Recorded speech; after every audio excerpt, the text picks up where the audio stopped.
LV series of baits, the lipless crankbaits from Lucky Craft. We have a lot of different models out there. Right in front of me are 3 different models that are very, very effective, that really cover a broad spectrum of what is out there that you can be faced with throughout the season, throughout water conditions, throughout cover in the water, everything. So let's start off with the smallest one first, the LV100, which is one of my favorite lipless crankbaits that Lucky Craft makes. It's very compact.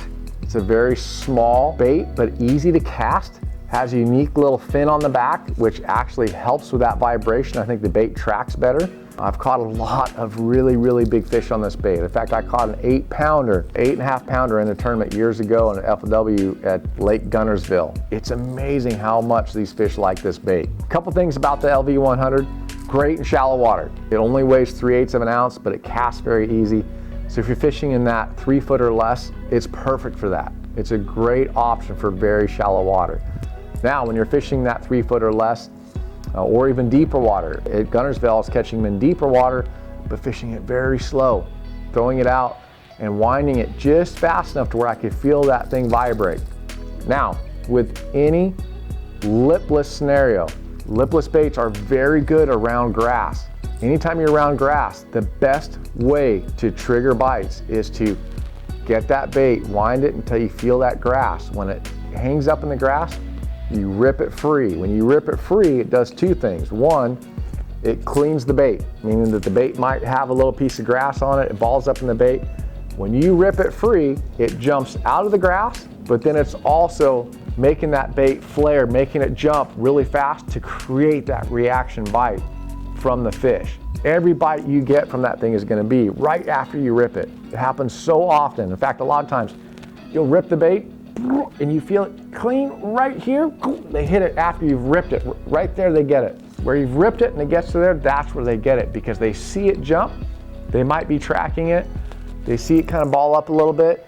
You rip it free, that's when they pounce on it. So you're always gonna wanna have that happen. Get in, collect the grass, rip it free. The LV100 is really good for that little bit shallow water, very compact, but it's heavy enough to cast. The next one, the LV150, same thing, very compact. That's a compact, heavy bait. It's a 1/2 ounce bait, so easy to cast. It's a great search bait for covering a lot of water. Same scenario, you want it to ball up in the grass as best you can, but instead of the 100, this is gonna be a little bit deeper. I can fish this in that 5 foot zone, 3 to 5, 3 to 7 foot zone, something a little bit deeper. If I'm gonna fish it slow and fish it in deeper water, I'm gonna go with this one. 5 foot zone, if I wanna fish it slow, I'm gonna do the 100, but that 5, 7 foot zone, I'm gonna fish the LV150. Again, very compact design. These baits are fairly small in size, but man, they cast awesome because of the weight of them. Now, let's talk a little bit about the LV500. The LV500, again, compact and heavy. This is a 3/4 ounce bait, but it's small. Most other companies, that same bait is gonna be a 1/2 ounce. So think about just that little bit downscale in size. That's one of the really good qualities that the LV series, LV family of baits have, that Lucky Craft makes, is that they're all compact yet heavy, meaning that they're gonna be a little bit smaller than their counterparts. The other products on the market, they're just a little bit smaller. So can cast it a long ways, great for fishing a little bit deeper water. Same thing, that good ripping action, great for throwing it out there, good yo-yo bait. I've caught a lot of fish on the LV500 fishing in that 5 foot zone with no grass, or maybe that 10 foot zone, no grass, but fishing almost like a worm. You wind a little bit, pull it, let it fall to the bottom. Boop, hits the bottom, you pump the bait up, you reel in the slack while it's falling back down to the bottom. So that bait comes up, falls to the bottom, you pull it again, falls up to the bottom. It's a great yo-yo bait. Clear Lake is a prime example for that. Out in California, in the fall and the winter time, you catch a lot of fish doing that yo-yo action like that. They bite it just like a worm. You'll pull it, bait comes up, you feel it vibrate, you let it fall on a slack line, hits the bottom, and you're picking up the slack to go do it again, and there's one on. Or you yo-yo it, and it falls, hits the bottom, and you start to wind in, and you watch your line jump just like they bit a jig on the bottom. That's one thing you can do with the LV500. Now, on all these baits, all the lipless series, they really excel around grass. They excel in the wintertime as well. They're a great search bait throughout every seasonal pattern. But one thing to think about, when there is grass in the lake, whether it's in the wintertime, whether it's in the spring, whether it's in the fall, the fish tend to stay around grass because there's a lot more warmth in the water around grass. The fish will gravitate towards those areas. That's why if there's grass in the lake, the fish will be in that grass. The LV series of baits from Lucky Craft is very good around grass situations like that. So if it's really cold in the lake, it's the winter time and there is grass there, those fish will be there. And they love that, catching the grass and ripping it free. It's a really good cold water bait.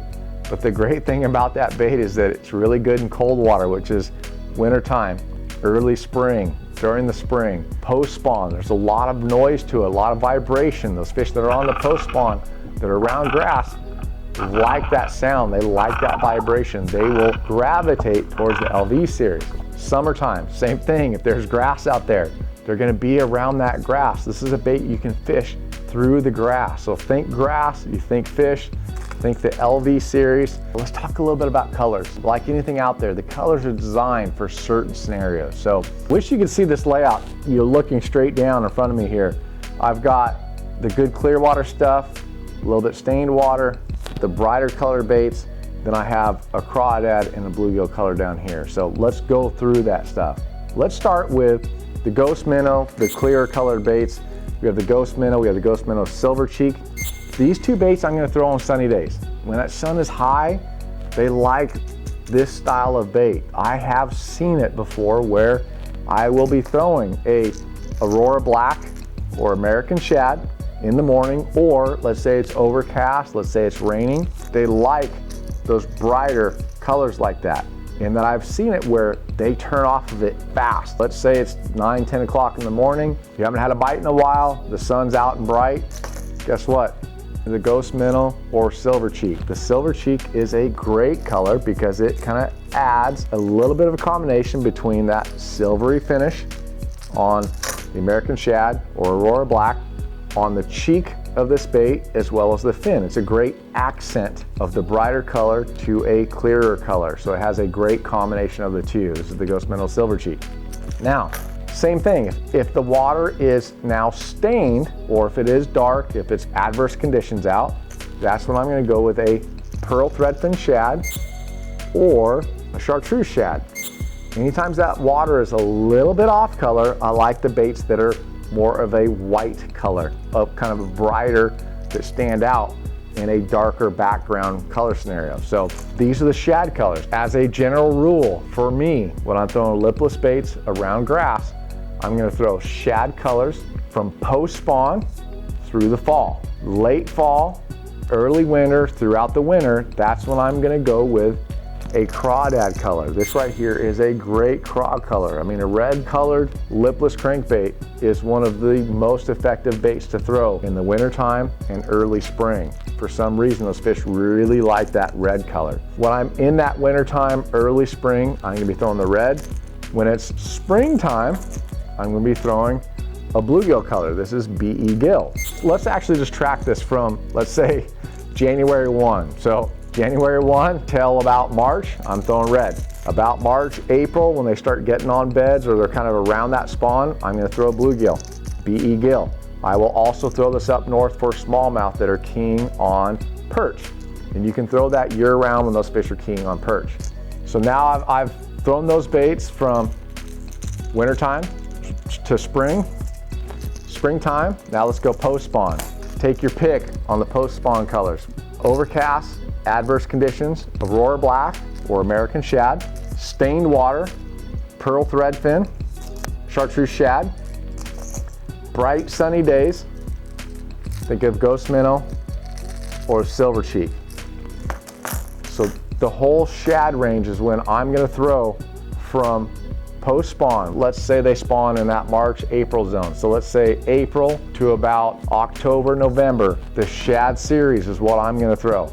You get into that November, December, they start getting off the shad a little bit more. They start getting onto that crawdad, go right back to that crawdad color again. And you go right back to spring again, And here we go, right through the cycle again, the bluegill colors. As a general rule, that's how you kind of define these colors. That's how I go to a lake, whatever time of year it is, that's how I choose that color. And I know I'm gonna be around those fish based on that general rule. So think about that when you're going out, you get on a new body of water, or you're going out throwing a lipless crankbait for the first time.